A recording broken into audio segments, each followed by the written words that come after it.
Hey guys, what's going on? Cyber Fury here, bringing you guys some Wreckfest 2 multiplayer. These were the first few races, well, first rather session that I had after setting up my wheel with Wreckfest 2 finally, and I've been having an absolute blast playing the multiplayer component of this, which comes as an absolute no surprise to myself, as I am one of the many people who enjoyed Wreckfest 1 thoroughly, playing it on both a wheel and a controller.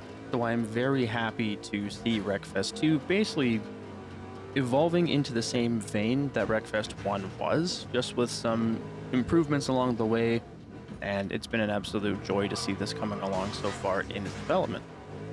As you can tell from the title of this video, the theme here is sort of the first races that I had in the Rammer, which is one of the newer cars added to the game from a couple weeks ago. It's this big, beefy American, I was gonna say muscle car, but it's not, it's a sedan.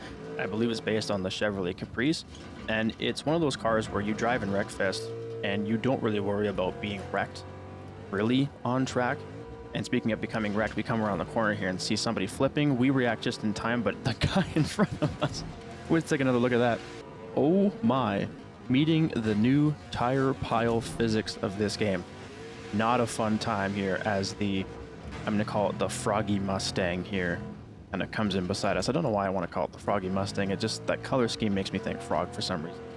And as we come around the corner and up to this jump, we're right beside each other, but I ended up lifting, and you'll see that quite a bit when I'm next to somebody if I'm on the outside of a jump for the next corner. Reason being is because in Wreckfest, I find it's a lot easier to just kind of let off the gas a little bit or tap the brakes, just so that you're not jumping side by side, because you don't have any control over the car once you are in the air. And oftentimes what's going to happen is you're going to land, they're going to land on your inside, and they're going to push you either way outside or way off track. So that's my little bit of tidbit of knowledge here racing in Wreckfest, is when you're side by side, and you'll see it here again, I kind of tap the brakes or just let off the gas and let him fly and get all wiggly while I have a more controlled jump. And that little move does kind of have a hand-in-hand consequence with this upcoming jump right here. I do the same thing. I let off the gas, slow down a little bit, have a more controlled jump, and that allows me to sneak up the inside corner, whereas the Froggy Mustang ends up going super deep into that corner, and there's just no way to rotate the car fast enough after you're recovering from the jump. Cars in this game tend to have a little bit of a wiggle wobble after they recover from a jump, so you do need a second there to let the suspension settle before you can throw it into the next corner.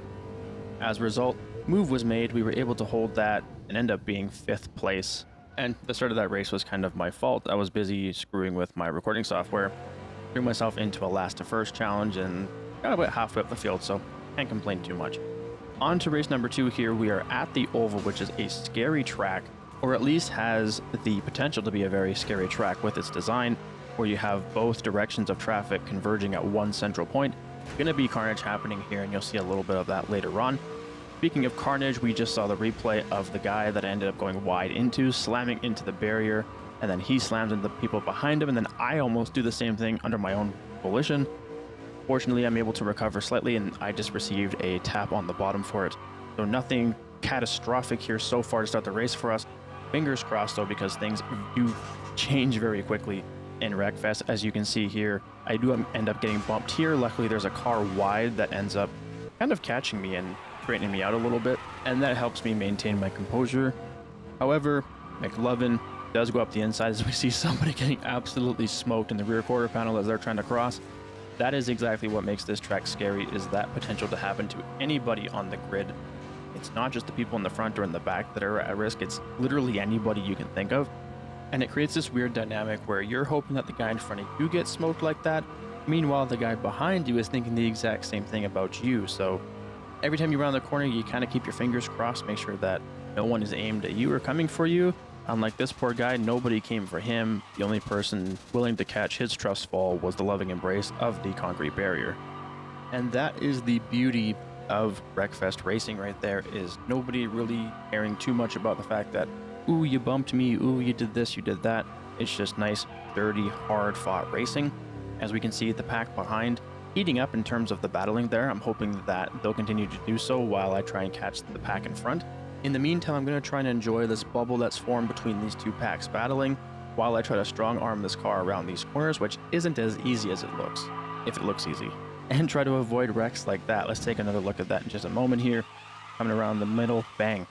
One of the biggest wrecks of this race so far, as I'm able to just sneak in there, and speaking of sneaking in there, the multicolor Road Slayer is able to sneak up my inside as I was trying to find my way through the wreckage and not hit anybody in the process.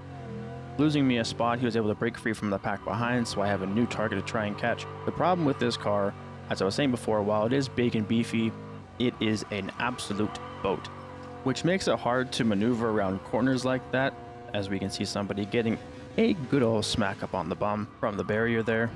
But as I was saying, one of the biggest problems with this car is trying to get it to actually rotate in a fashion that you want it to. It seems like it either doesn't want to rotate or it rotates too much, as I almost followed the guy that just got smacked up on the bottom with my own smack up on the bottom. Luckily, I'm able to hit the brakes just in time, come across the line in 7th place. For race number 3, we're going to be back at Speedway again, this time on the oval configuration instead of the figure 8. Doesn't mean there's going to be any less carnage. In fact, I think there's actually more carnage in this race than there was on the figure 8 track. So that goes to show you that sometimes you can design it for something to be absolute carnage, and it's not necessarily going to be the case here, as the first couple of laps are pure carnage, and we'll take a look at them as they're happening in real time, as well as take a look at the replay, because it is not a good time for some people on this grid. Luckily, we come out relatively unscathed. We get bumped and boosted a little bit here, but overall we're not wrecked. We didn't get completely spun, so I'll count my blessings as we take a look on the instant replay here. This is the first couple of laps, and as you can see, it's absolute carnage. Doesn't matter where you are in the grid, you are going to be hit or you are going to encounter somebody on your way around the track. At the end of the day, it almost seems like a miracle that most of us made it out alive. You can see somebody spun or dead or both up on the edge of the track. Now, one weird thing I've noticed about the replay system in this game so far, and I'm sure it'll undergo a little bit of an overhaul and get this fixed, but as you can see, there are far less cars in the replay when you're watching the replay through the replay system than there is in the live gameplay portions of this video. And you'll notice it primarily with this blue Cavalier that I'm bumping doors with right now, but when you switch to the actual replay itself, he's gone. And my first initial thought, I guess, or idea of why this occurs is because not everybody that started the race actually ended up making it to the end. A lot of people dropped off somewhere in the middle, and I'm guessing that when the game detects that somebody DC'd, it doesn't bother to keep them in the replay file. So I don't know if it's tracking just the positions, and then when somebody disconnects, it just deletes them. Because I noticed when editing this video, I felt like I was being gaslit trying to line up and synchronize different portions and different perspectives to try and edit this all together. I kept trying to be like, okay, when my car bumps into this car, then that'll be like a natural sync point, and then I'd swap to another perspective, and that moment just never came. So I'm hoping that we get a fix for the replay system soon, or at least something to mention that somebody in the race did exist at some point, whether or not they disconnect halfway through the race or if they stayed until the end. I wanted to make sure that I mentioned that just in case anybody watching this caught that and thought I was trying to pull a fast one on you by splicing together two different races to make it look cool. That's not the case. This is the same replay file versus just the same race in cockpit cam as I was playing it live. That's just the only difference here, and I'm hoping that these fixes get introduced soon.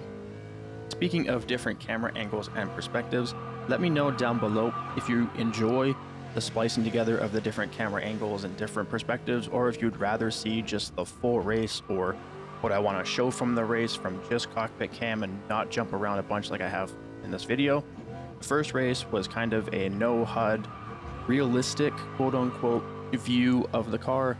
These last two races have been kind of more edited into kind of what the normal is for some of these races I've done on my channel, so let me know what style you prefer, and I'll try and bring that more to the table as we cross the line here in 8th position and absolutely slam into the pileup that occurs at the end of every race when Wreckfest takes the controls away from you. With that, that is all of the Wreckfest 2 I've got for you today. If you enjoyed the video, be sure to hit the like button and subscribe if you feel the need to. If you didn't like the video, let me know why down below in the comments.